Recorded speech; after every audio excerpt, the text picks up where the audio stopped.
The Galactic Empire had ruled over 17 star systems for more than 3,000 years, and everything worked like a well-oiled machine with laws that every species followed without question. Commander Zexthor stood on the bridge of the Imperial Dreadnought, infinite justice watching the empty space through the massive windows that showed nothing but distant stars and the occasional meteor drifting by in the silence of the void. His four eyes scanned the holographic displays that floated in front of him, showing readings from every sensor array on the massive warship, and everything appeared normal, just like it had been for the past 6 months of patrol duty near the outer rim, where nothing interesting ever happened and where most officers considered assignment here to be a punishment rather than an honor. Sensor Officer Quinla sat at her station running routine scans of the surrounding space when suddenly her scales, which were normally a calm shade of green, began turning purple, which was a clear sign of alarm among her species. She looked at her display again, thinking that perhaps the sensors were malfunctioning, but the readings remained the same, and she felt her heart rate increase as she realized what she was seeing could change everything they knew about this region of space. Commander, we have an unknown signature approaching from deep space, and it does not match anything in our database, she said, trying to keep her voice steady, even though her scales were now a deep shade of purple that made several other bridge officers turn to look at her with concern. Zexthor clicked his mandibles together in a gesture that showed his annoyance because unregistered vessels were usually just pirates or smugglers trying to avoid imperial taxes, and both types were easily dealt with using standard protocols that every officer learned during their first year of training. Hail them and follow standard imperial protocol, he ordered, expecting that the vessel would either respond with proper identification codes or turn away once they realized they had been detected by an imperial warship. But the vessel did absolutely nothing in response to their hails, and it ignored the warning shots that were fired across its bow, and instead it simply kept coming toward them, accelerating at speeds that should have torn apart any ship that the Empire had ever built or encountered in all their centuries of space. Exploration Commander, that vessel just performed a maneuver that generated 47 G-forces, and nothing organic could have survived that kind of acceleration, Quinla said with her voice rising higher as she watched the impossible readings on her screen.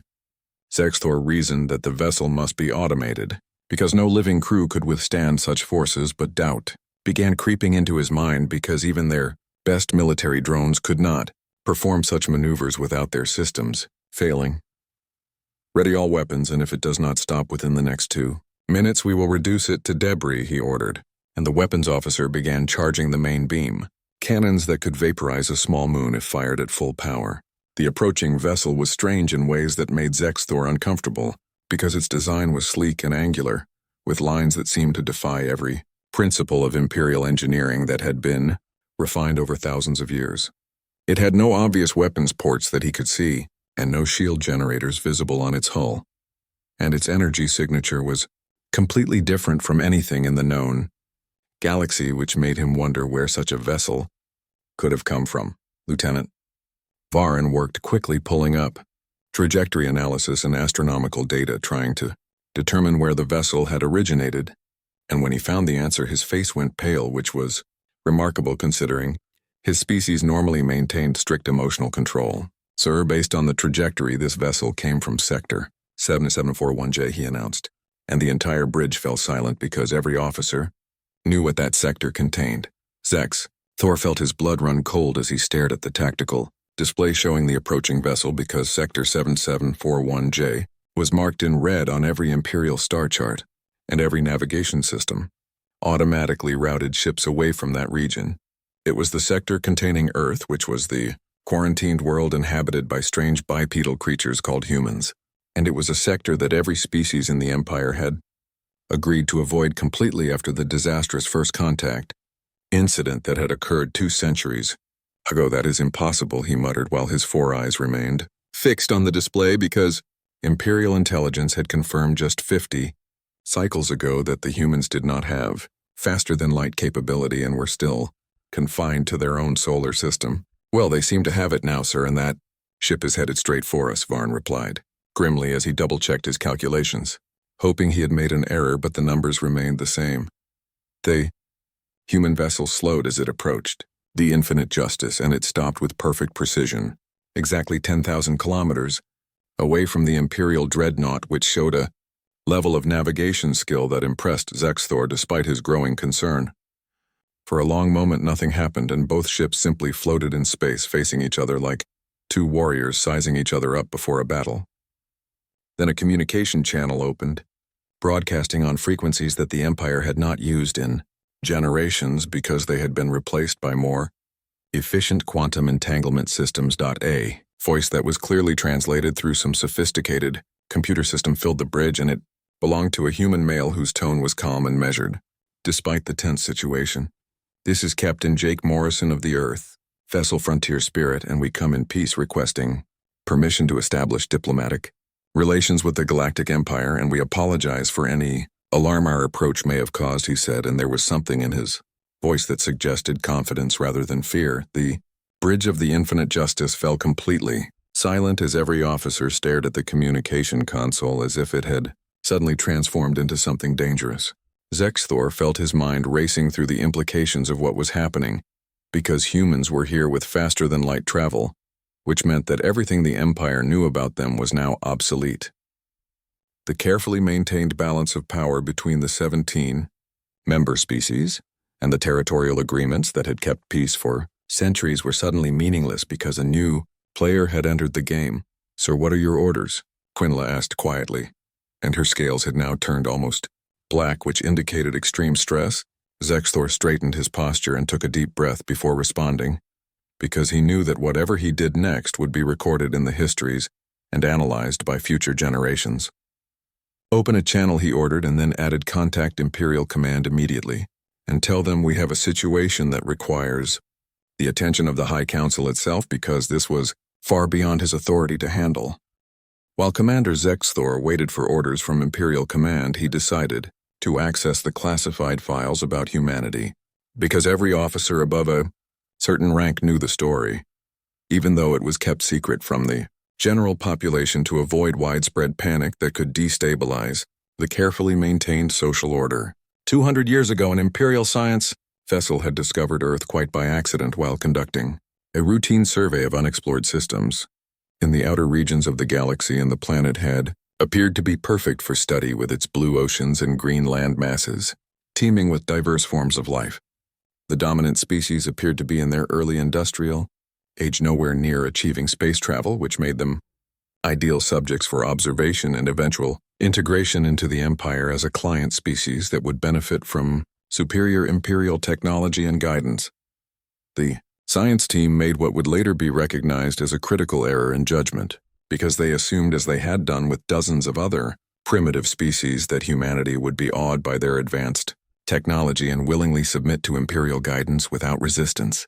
They landed their ship in a region called North America and made open contact with the local human governments, expecting gratitude and cooperation from what they believed to be simple creatures who would recognize their own inferiority when faced with beings from the stars.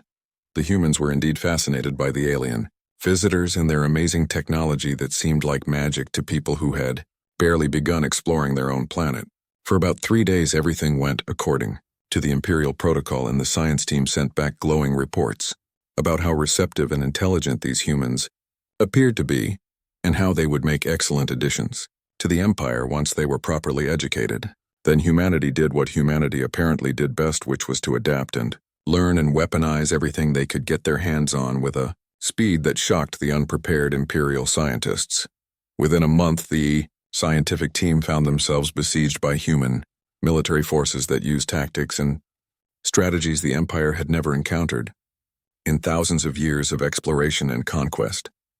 Instead of fighting with honor and open battle as civilized species were expected to do, the humans used something they called guerrilla warfare, which seemed to have no rules and no sense of proper military conduct. They struck from ambush, using the terrain to their advantage and disappearing before Imperial forces could respond effectively. They used their own cities as cover, hiding among civilian populations in ways that made targeting them nearly impossible without causing massive collateral damage. They turned their primitive chemical explosives into devastating traps that killed or injured Imperial soldiers who had survived battles against far more technologically advanced enemies. What disturbed the Imperial forces most was that humans showed absolutely no fear of superior technology because they simply refused to believe they were inferior to anyone, regardless of how advanced their opponents might be. Captain Lisa Grant had led the human forces during that conflict, and the Imperial records called her a demon incarnate because of her tactical brilliance and utterly ruthless determination to protect her planet from what she viewed as invaders. She had captured 3 Imperial officers during a particularly clever ambush that used fake surrender signals, and instead of executing them as military enemies, she had treated them according to what humans called prisoner of war protocols, which were rules they had developed among themselves for treating captured enemies with basic dignity. She fed the captured officers and provided medical care for their injuries and even allowed them to communicate with their superiors under supervision. Then she used them to negotiate with the Imperial Command, which had never in its long history been forced to negotiate with a primitive species that should have been easily conquered. Her terms were simple and direct in a way that left no room for misunderstanding or diplomatic maneuvering. Leave Earth alone completely and permanently, or humanity would reverse engineer faster-than-light travel from the captured Imperial ship and come looking for the Empire, and they would not be happy when they arrived, she had told them through the communication channels. The Empire had scoffed at this threat because it had taken their best scientists 500 years to develop faster-than-light travel using principles of physics that required advanced mathematics and engineering knowledge far beyond what these primitives possessed. These humans would need millennia to achieve what the Empire had accomplished, and by that time, they would be long forgotten as just another failed civilization that destroyed itself before reaching the stars. But the Imperial Command decided to leave anyway, because the cost of subduing humanity was deemed too high and the potential benefits too low to justify the continued loss of personnel and equipment. Earth was officially quarantined and marked as a restricted world on every star chart, and the Empire moved on to other concerns. Now 2 centuries later, here was a human vessel with faster-than-light capability sitting in space just 10,000 kilometers away from one of the Empire's most powerful warships. "Sir, Imperial Command is responding," Quinla announced, and her scales had returned to a more normal green color, though traces of purple still showed around her neck ridges. Admiral Thexler appeared on the view screen, and his expression was grave in a way that Zexthor had never seen before, even during the most serious military briefings. "Commander, Zexthor, you are to treat this situation with extreme caution and do not, under any circumstances, engage the human vessel unless they fire upon you first, and even then you are to use minimum necessary force," the Admiral said, and there was something in his voice that Zexthor recognized as fear, which was shocking because admirals did not show fear to their subordinates. "Do you understand your orders?" the Admiral asked, and Zexthor replied that he understood perfectly, even though he had many questions about why the Empire seemed so afraid of one small vessel from a previously primitive world. The High Council is convening an emergency session to discuss this situation, and in the meantime you will establish dialogue with the humans and find out what they want and what their capabilities are, and most importantly, whether they remember what happened 200 years ago. Admiral Thexlar continued, "You will treat them with respect but remain vigilant because humans are unpredictable and dangerous in ways that other species are not, and we must know their intentions before we can determine how to respond to their presence here," he added. Before ending the communication, the view screen went dark, leaving Zexthor alone with his thoughts and a sinking feeling in his chest, because the Empire, which was mighty and vast and had dominated this region of space for millennia, was clearly afraid of one small vessel from Earth. Perhaps they had good reason to be afraid, he thought as he prepared to open communication channels with Captain Morrison, because any species that could develop faster than light travel in just 2 centuries was not to be underestimated. Captain Jake Morrison stood on the bridge of the Frontier Spirit, watching the massive Imperial dreadnought through the view screen, and he had to admit that the ship was impressive because it was at least 20 times larger than his own vessel, and bristled with enough weapons to probably vaporize a small moon if they fired at full power. Lieutenant Helen Carter, who served as his communications officer, turned to him and reported that the Imperial ship was hailing them again, which meant they were ready to have a more serious conversation about why humanity had suddenly appeared in their space after 2 centuries of silence. "Put them through," Jake said while straightening his uniform, because first impressions mattered even when dealing with aliens who had 4 eyes and mandibles instead of a normal human face. Commander Zexthor appeared on the screen, and his alien features were difficult to read, but his body language suggested tension and uncertainty, which was exactly what Jake had expected, because the Empire had no idea what to make of humanity's sudden appearance with technology they supposedly should not have possessed. Captain Morrison, I have been authorized to engage in preliminary discussions with you, but I must ask directly whether you are aware of the incident between our peoples 2 centuries ago, Zexthor said, and his voice carried a weight that suggested this question was very important to whatever happened next. Jake smiled slightly because he had prepared for this exact question during the 6-month journey from Earth to Imperial space, and he knew that his answer would set the tone for everything that followed. We call it the 3-week war. And yes, Commander, we are very much aware of what happened back then because Captain Lisa Grant is something of a legend back home, and her great-great-granddaughter actually serves in our diplomatic corps, Jake replied calmly. Zexthor's scales shifted color slightly, which Jake's xenobiology training told him indicated surprise or concern, and the alien commander seemed to be processing this information carefully before responding. Then you understand why there is some concern about your arrival here, especially given the circumstances of our last encounter, Zexthor said, and Jake could hear the unspoken question behind those words, which was whether humanity had come seeking revenge for the attempted colonization of Earth 200 years ago. Jake nodded, and his expression became more serious as he prepared to explain why the frontier spirit had traveled so far to make contact with a civilization that had once tried to conquer his world. I do understand your concern, but Commander, humanity has changed in 200 years because we have grown and learned and realized something very important, which is that the galaxy is a very big place, and Earth is just one small planet, and we cannot do this alone, Jake said. Zexthor's mandibles clicked together in what might have been confusion, and he asked what exactly humanity could not do alone, which gave Jake the opening he needed to explain the real reason for their presence here.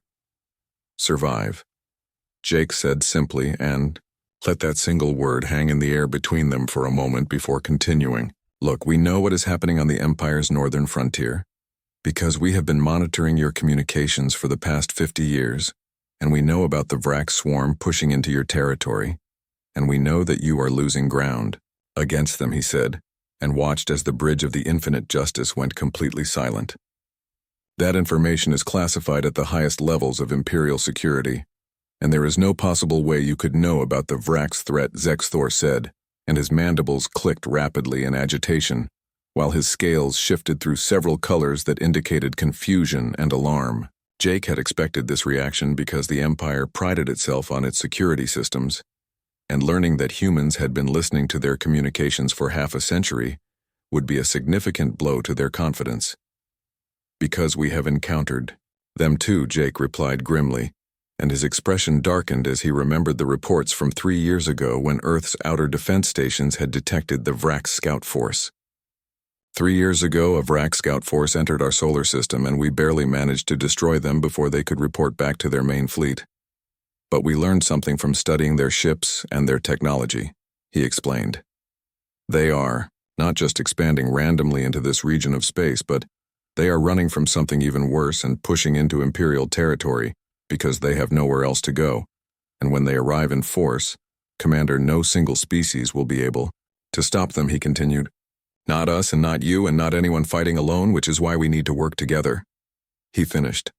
Lieutenant Helen Carter pulled up tactical displays and transmitted data to the Infinite Justice showing detailed scans and analysis of the Vrax, ships that Earth forces had captured and destroyed 3 years earlier. We are sharing our data with you so you can see that their technology has advanced significantly from the forces you fought 5 years ago, and their weapons are more powerful and their tactics are more sophisticated, she said. Zexthor studied the information carefully, and his expression grew darker as he realized that the Vrax were evolving faster than Imperial intelligence had predicted, which meant the threat was far more serious than the High Council understood. This is troubling news, but I still do not understand why you would reveal yourselves now and risk contact with the Empire after staying hidden for so long, Zexthor said. Jake took a deep breath because this was the crucial moment where he had to convince an alien commander that humanity could be trusted despite their history of conflict.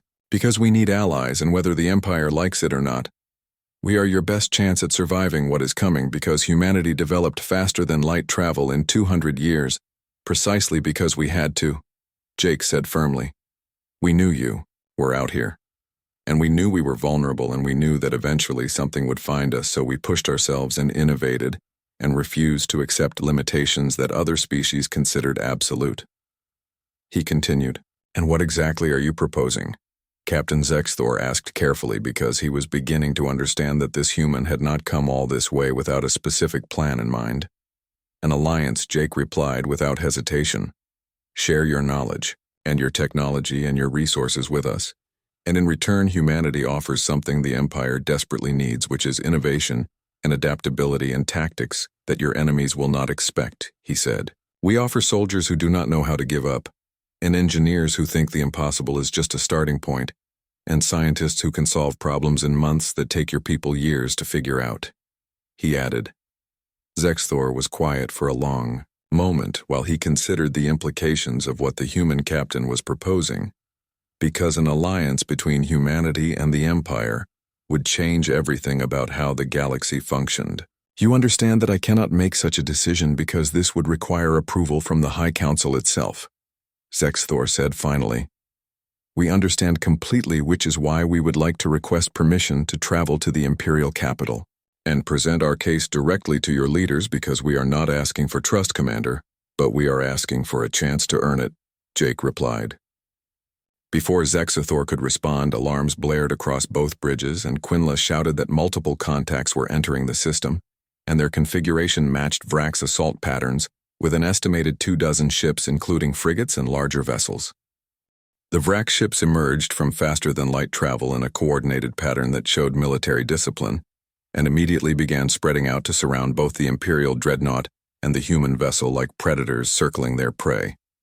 Their insectoid ships pulsed with a sickly green light that made them look diseased and dangerous, and their weapons were already charging for what appeared to be an imminent attack. A harsh, clicking voice transmitted across all frequencies demanding that both ships surrender immediately or face total destruction, and they were given exactly 30 seconds to comply with this ultimatum. Commander Zexthor felt his hearts racing as he looked at the tactical display showing 24 Vrak ships against his single dreadnought and one human vessel, because his weapon systems were still warming up from standby mode, and he needed at least 2 more minutes before he could effectively engage the enemy. Captain Morrison, our weapon systems are still warming up, and we need 2 minutes before we can fight effectively. He transmitted to the Frontier Spirit, expecting the human captain to suggest retreat or delay tactics that might buy them the time they needed. Then consider this our formal introduction to the Empire. Jake replied, and his voice carried a confidence that seemed almost reckless given the overwhelming odds they faced. Helm, execute pattern Morrison 7 and weapons you have free fire authorization. On all Vrak's targets and engineering. I need every spare joule of power routed to shields and engines immediately, he ordered his crew. The Frontier Spirit began moving with a speed and agility that defied its size, because it was not as large as the Vrak's frigates, but what it lacked in mass it made up for in sheer unpredictability that no computer targeting system could anticipate. The first Vrak ship to fire found its plasma bolts absorbed by shields that pulsed with an unusual frequency that seemed to disperse the energy harmlessly into space. The Frontier Spirit returned fire with weapons that should not have existed, according to everything the Empire knew about practical military technology. Railguns accelerated projectiles to speeds approaching a significant fraction of light speed, and missiles maneuvered through space like living things that could think and adapt to enemy countermeasures. Then there was something new that made Zexthor stare in disbelief as a beam weapon tore through a Vrak's frigate's hull like it was made of paper, and the ship simply came apart at the molecular level. What kind of weapons are those? Quinla asked in amazement as she watched 2 Vrak's frigates explode in rapid succession, sending debris spinning through space in all directions. Zexthor read from the tactical data that the Frontier Spirit was generously sharing with them, and discovered that humans used magnetic accelerator cannons and adaptive targeting missiles, and something called a molecular disruptor that was based on theoretical physics. The Empire had abandoned centuries ago, as impractical. By the ancestors, their entire weapon suite is based on principles we dismissed as impossible to implement efficiently, he said, with a mixture of admiration and concern. Impractical for you, maybe, but humans have a saying that if it is stupid, and it works, then it is not stupid. Jake's voice came over the open communication channel. The frontier spirit dove beneath the plane of engagement with a maneuver that should have required more power than its engines could possibly generate, and then rolled inverted, before coming up behind 3 Vrak ships that were attempting to flank the Infinite Justice. The human vessel fired its main railgun, and the magnetically accelerated projectile punched through all 3 ships in a single devastating shot that left them as expanding clouds of superheated debris. Impossible, Varn whispered as he stared at his console, because the energy requirements for that single shot would have drained the main reactor of an Imperial warship. They are using fusion reactors and multiple fusion reactors working in parallel to provide power, Zexthor noted while studying the technical data streaming from the human ship. It is crude compared to our antimatter systems, but remarkably effective. For their level of technological development, he added, the Vrak's fleet realized they were facing an unexpected threat and quickly shifted their tactics, with half their forces concentrating fire on the frontier spirit, while the rest moved to engage the now active Infinite Justice. Shields at 70%, Helen Carter reported calmly as if discussing the weather, rather than a life-or-death battle. Enemy fire patterns suggest they are confused by our defensive frequencies because we keep changing them faster than their targeting computers can adapt, she explained. That is because we shift through 17 different modulation patterns per second, which makes it nearly impossible for their targeting systems to find an optimal firing solution, Jake explained to Zexthor over the open channel. The Infinite Justice opened fire with its massive beam weapons and destroyed 2 Vrak ships instantly, with shots that turned them into vapor. But the Imperial vessel was designed for prolonged engagements against equally massive opponents, and not the swarming tactics the Vraks employed so effectively. Commander, we are taking concentrated fire on our port side and shields are holding, but we have multiple enemy ships in close proximity, Quinla warned as the ship shuddered from repeated impacts. Frontier Spirit, we could use some assistance, Zexthor transmitted while trying to keep the desperation out of his voice. On it, Jake replied immediately and ordered his helm to bring them about, while weapons prepared something called an EMP burst. The human ship accelerated directly toward the cluster of Vrak's vessels that were hammering the Infinite Justice's shields with concentrated plasma fire, and at what seemed like the last possible moment before collision, it released a pulse of electromagnetic energy that fried the electronics of every Vrak ship within range. Now, Commander, hit them while they are blind, Jake called out, and Zexthor did not hesitate to take advantage of the opportunity.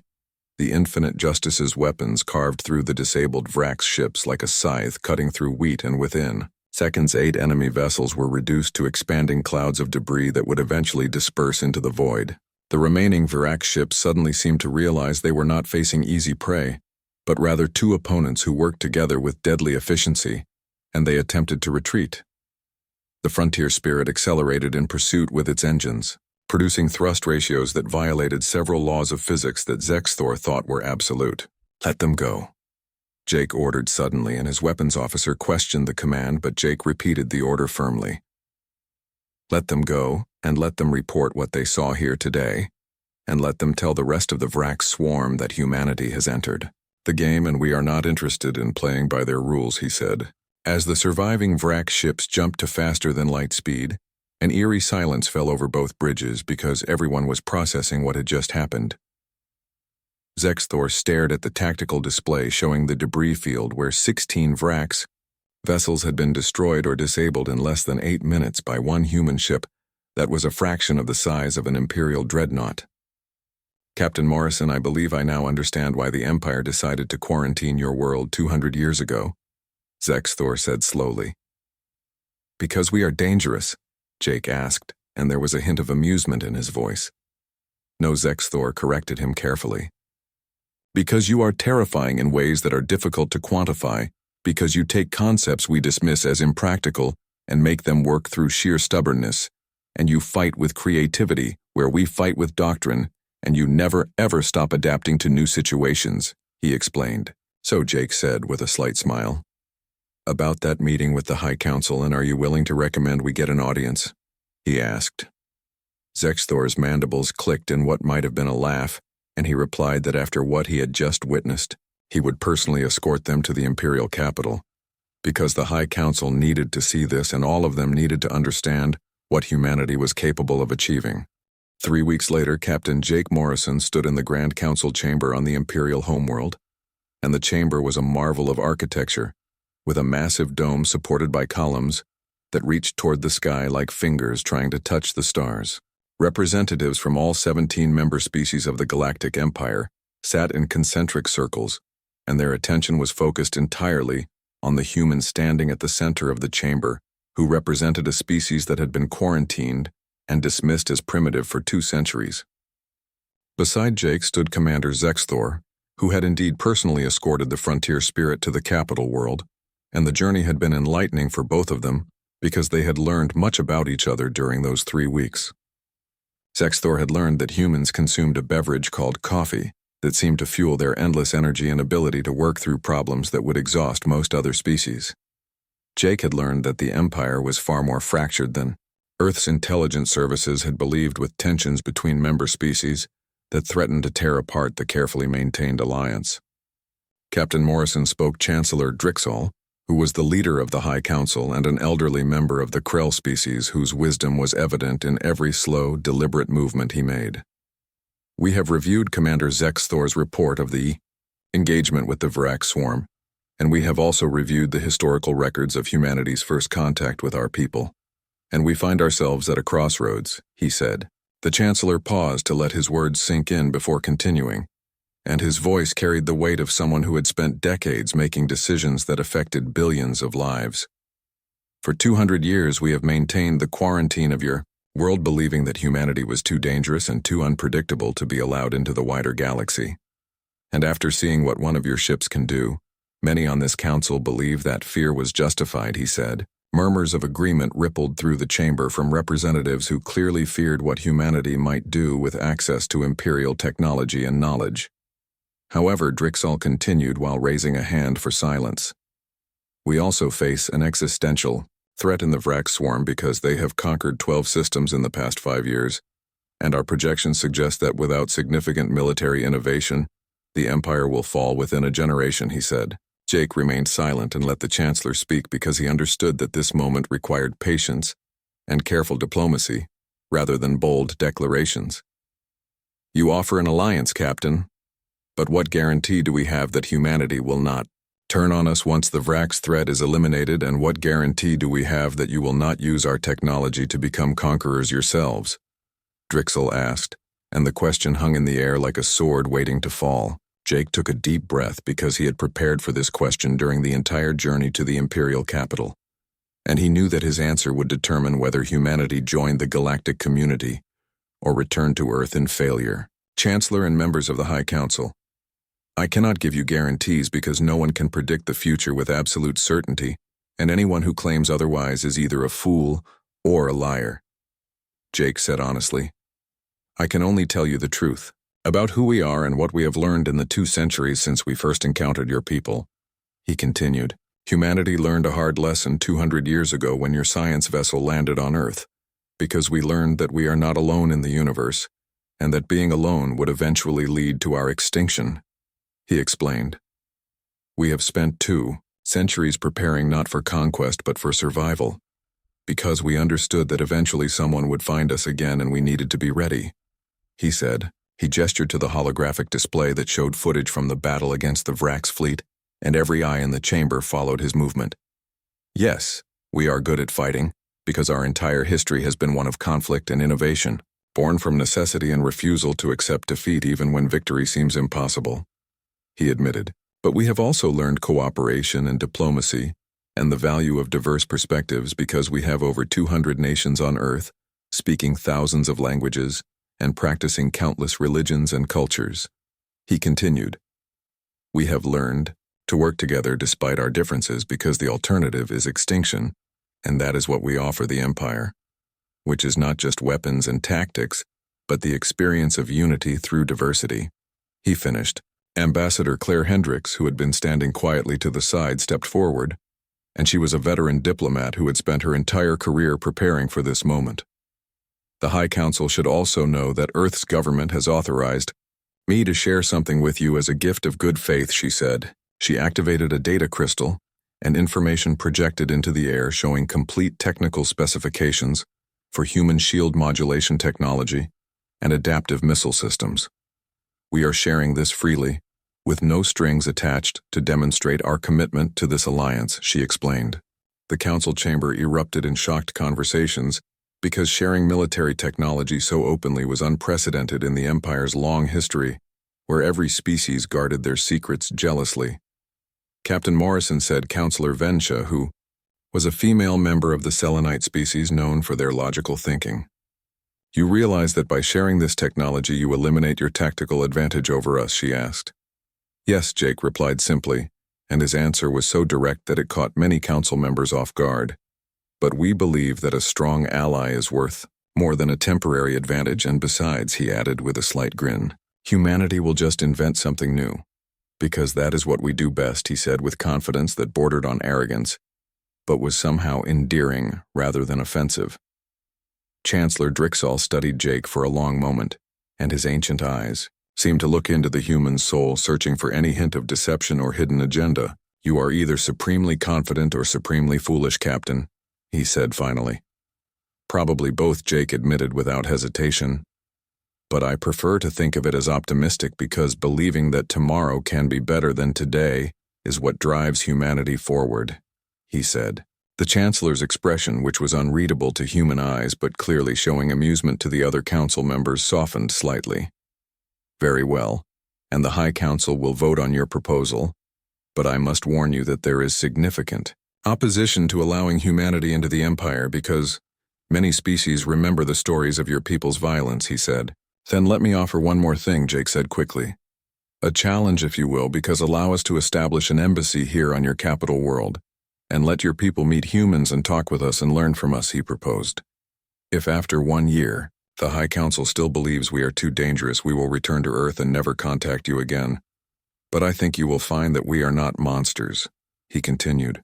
We are just people trying to survive in a hostile universe the same as everyone else, he finished. The vote took 3 hours, and during that time Jake stood in an antechamber with Claire and Commander Zexthor, waiting to hear whether humanity's gamble had paid off. In the end, the High Council agreed by a narrow margin to accept humanity's proposal, because the threat of the Vrak swarm outweighed their fears about what humans might do. An embassy would be established, and trade agreements negotiated, and military cooperation explored on a trial basis that would be reviewed after 1 year. As Jake left the council chamber, Commander Zexthor walked beside him, and his mandibles clicked in what Jake had learned was amusement. You took a significant risk today, Captain, the alien commander observed. Life is risk, Jake replied while looking up at the alien sky filled with unfamiliar constellations. But I have learned that the biggest risk is not taking any risks at all, because standing still means falling behind, and falling behind means extinction, he said. I believe there is a human saying that applies here, and something about fortune and bravery, Zexthor said. Fortune favors the bold, Jake confirmed, and then smiled. Though personally I prefer another saying, which is that we are all in this together because the galaxy is too big and too dangerous for any of us to face alone, he said. Above them, the frontier, Spirit hung in orbit alongside dozens of Imperial vessels, and it was one small ship from a small planet representing a species that refused to accept limitations. The Galactic Empire was indeed in chaos, facing threats from within and without. But now, for the first time in centuries, there was hope, because humanity had arrived, bringing not just weapons and technology, but something the Empire had forgotten, which was the belief that tomorrow could be better than today, and that no problem was too big to solve if enough people worked together and refused to give up.